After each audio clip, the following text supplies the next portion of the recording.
interesting in the beginnings of the organization.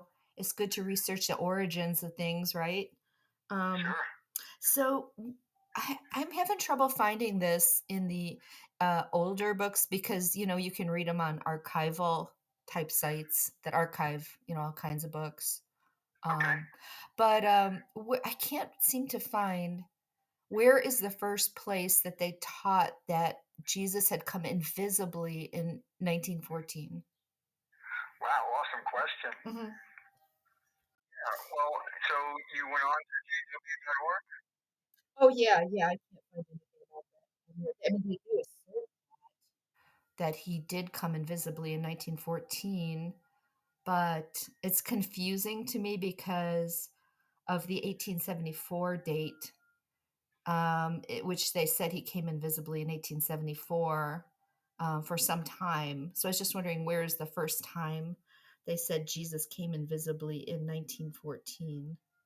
Oh, wow. Excellent question. Mhm. I haven't, I'm not aware of the 1874.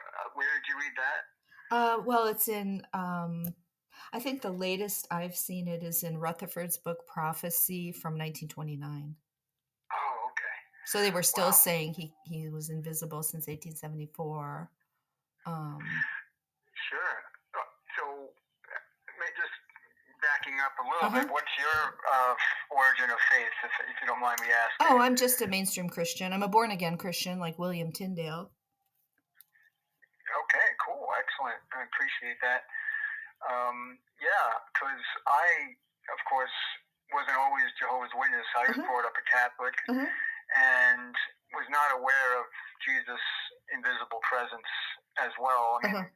in Catholic faith, they never really went over that Uh-huh. information. But so I first became aware, obviously, it's through Daniel's prophecies, Revelation, particularly Revelation chapter 12, talks about the war in heaven. If you go on the jw.org, maybe you can even just type in 1914, and I bet a whole bunch of different articles Yeah, will they come up. do. They do, but they're just making that assertion. And I just want what my question is when did they first start teaching that? Okay, yeah, so, okay, in Daniel's prophecy, shoot, let me just look at my, if you have a moment. Sure. Let me see what I can find here. Because believe it or not, no matter how many times you go over this information, it is very confusing. Yeah, it Uh, really is. but it's pretty awesome at the same time. Okay, so let's see. We go to Daniel. Okay, Daniel. Okay. It's hard to talk. I'm on like a landline phone, so I got this phone in my hand and Oh I'm trying to type yeah. on my cell phone. So there's a prophecy about the coming of the Messiah, and it talks about certain weeks of time. There's going to be 69 weeks, and then 70, and then 69 weeks, and then 1 week. Let me just see if I can find it. Let's see. Give me 1 second.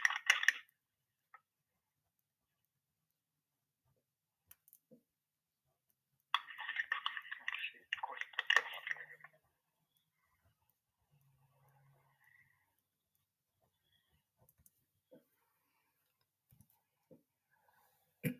Sorry, I'm taking too long. Let's see. Hold on.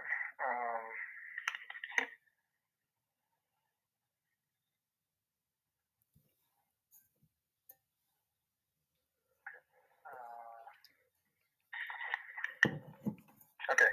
So in Daniel, okay, chapter 9, chapter 25 says, "You should know and understand that from the issuing of the word to restore and rebuild Jerusalem until Messiah the leader, there's going to be 7 weeks, also 62 weeks."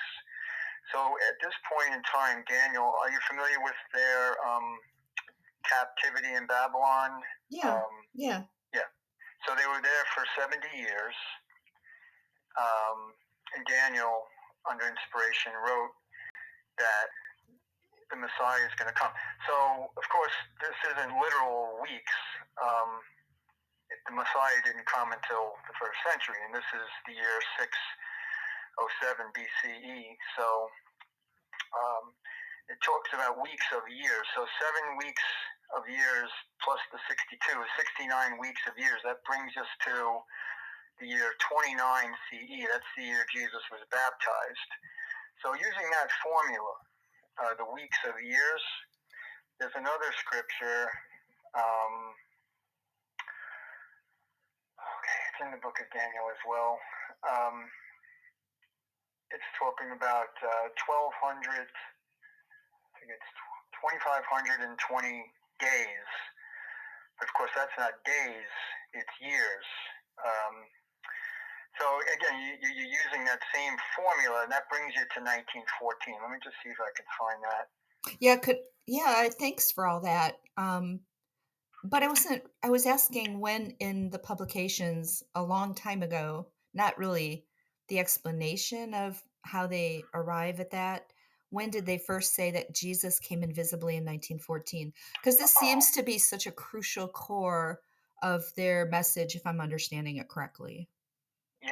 Well, Mhm. it was in the 1800s. What was that other date you said in the other prophecy? It was 1874.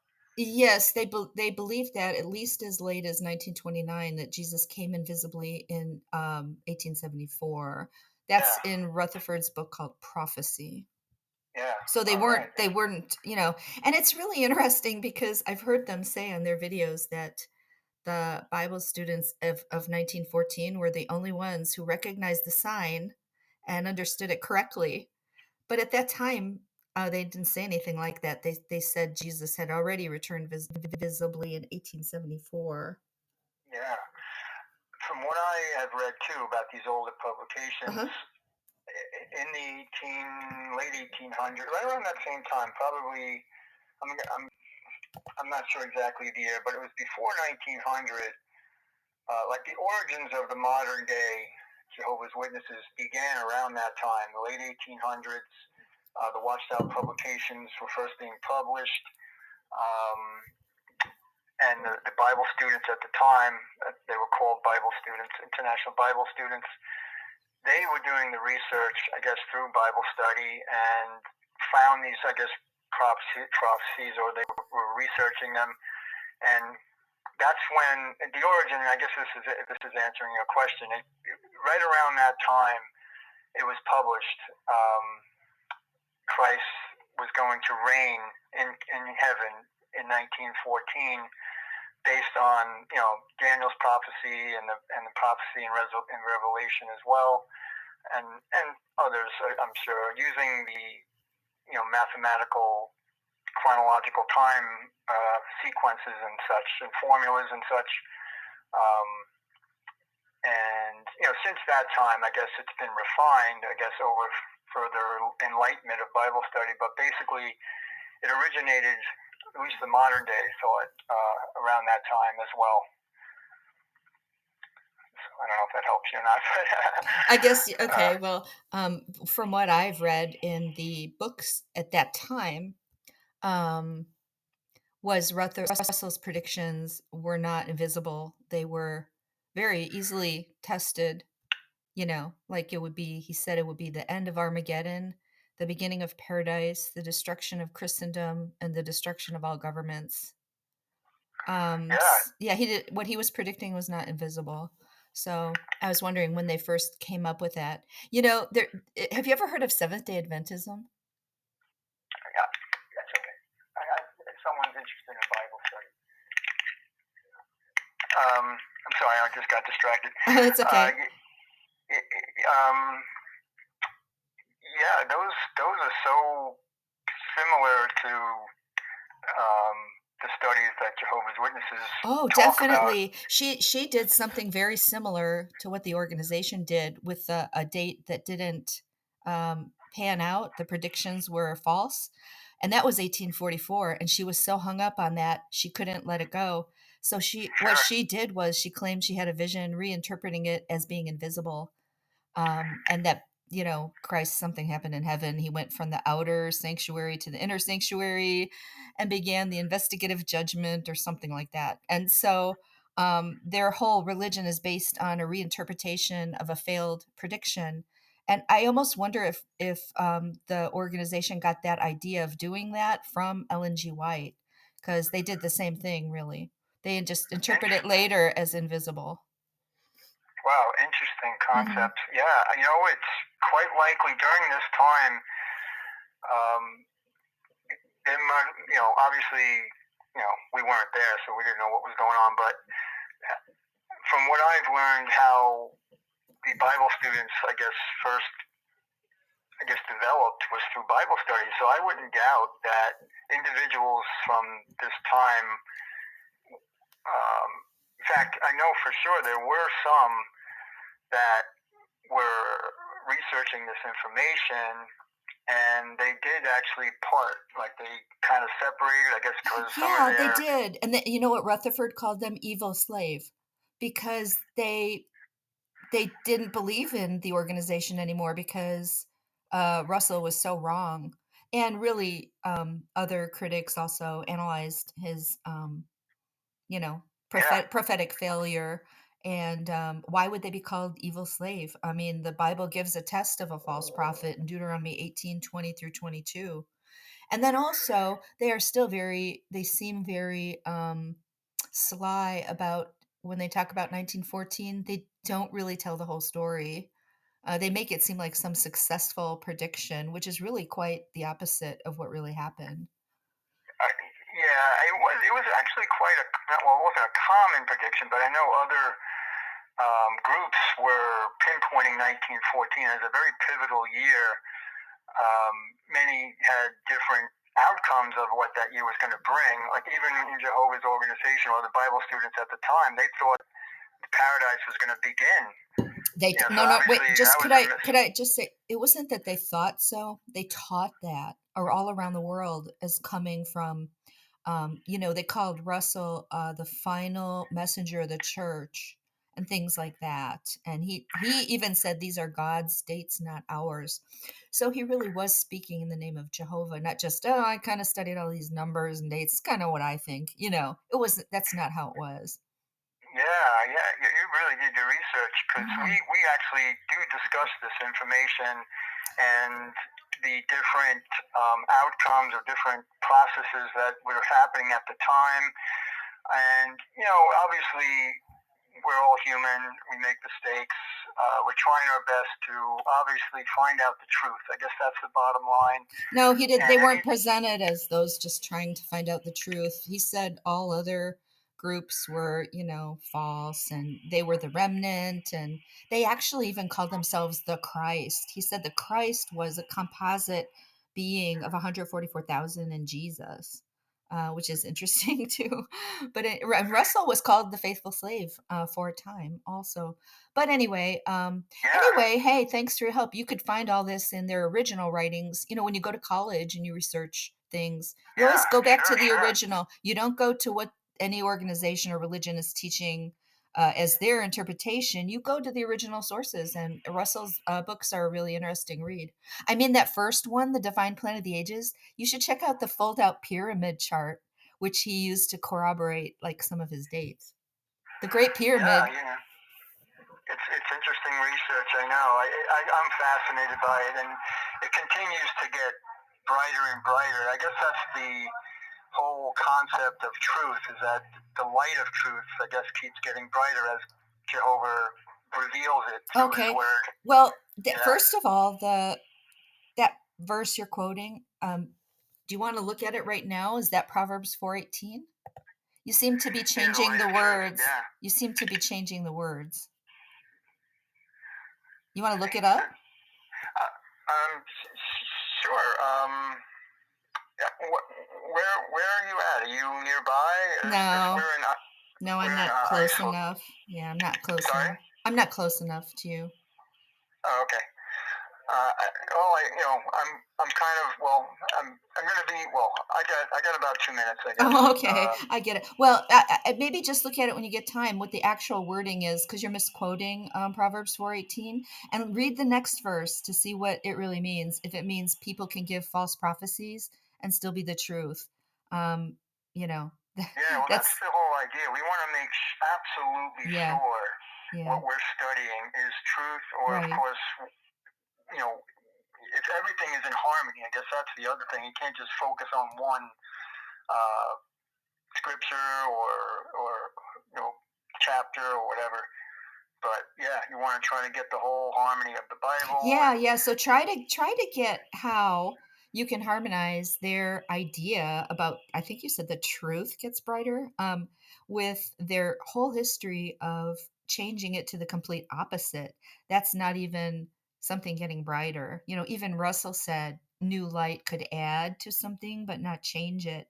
And then look at the misquoting and out of context interpretation of Proverbs 4:18 by all you have to do is read the next verse, which they don't usually quote.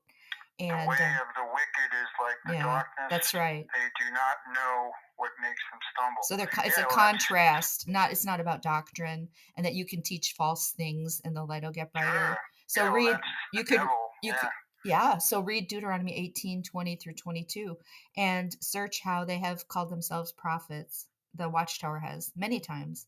So check out that passage also. I know you Yeah. love the Bible, so that would be a great Yeah. little study Well, then. that's what I enjoy about coming to the meetings. It's a constant adjustment to truth, because obviously, again, Adjustment. we're all human, we make mistakes, but there's a constant effort to find the truth, and that's what I appreciate about it. Like what Yeah, you're saying too. I appreciate that you're obviously searching for truth as well, and yeah. that's awesome. And you We can all say want to that find the truth. we are all human, but that's an irrelevant thing when we're talking about those that claim to be the only channel of truth on earth. Even channel is a Well, really Jehovah's interesting Witnesses word. don't really claim that. Yes, they They do. just Do you want claim to search for truth. do you want the That's really what this. references? Do you want the references for that? Their claims? Their exclusivity of their truth? Yeah, well, I mean, even in recent meetings, there's more. Well, I don't want to say open-mindedness, but more acceptance, I guess, of the human population. I guess in search for truth, like obviously everyone has their own understanding, I guess, of who God is and what His purpose is, and we just try to, you know, enlighten No. people with certain Bible truths. No, that's not how they put forth. As a matter of fact, in the last broadcasting, if you watch it, rewatch it, he calls the literature and videos meet and due season from Jehovah. Say again, I'm sorry. Well, in the recent JW broadcasting, I took notes on it. He calls the literature and videos meet in due season from Jehovah. So you're giving me all this, oh, it's just what they think. Everybody has their own opinion. Well, that's an incredible claim, and it's a claim to inspiration because that's what inspiration means. It's what you're saying. Your Well, interpretations are from God. So just check it out again. Just look at yeah, it. you're right. You're absolutely right. Humans cannot claim divine inspiration. Yeah, I mean, he was really. claiming that is what I'm telling you.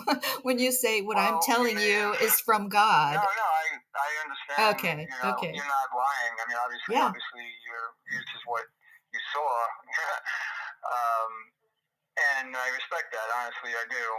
Because even me, I mean, I'm a baptized Jehovah's Witness, but at the same time, I don't look to any human as divinity. Oh, We're all human, and again, they're just interesting. trying to do the research, and if they may say something that's not right, but it doesn't mean Really?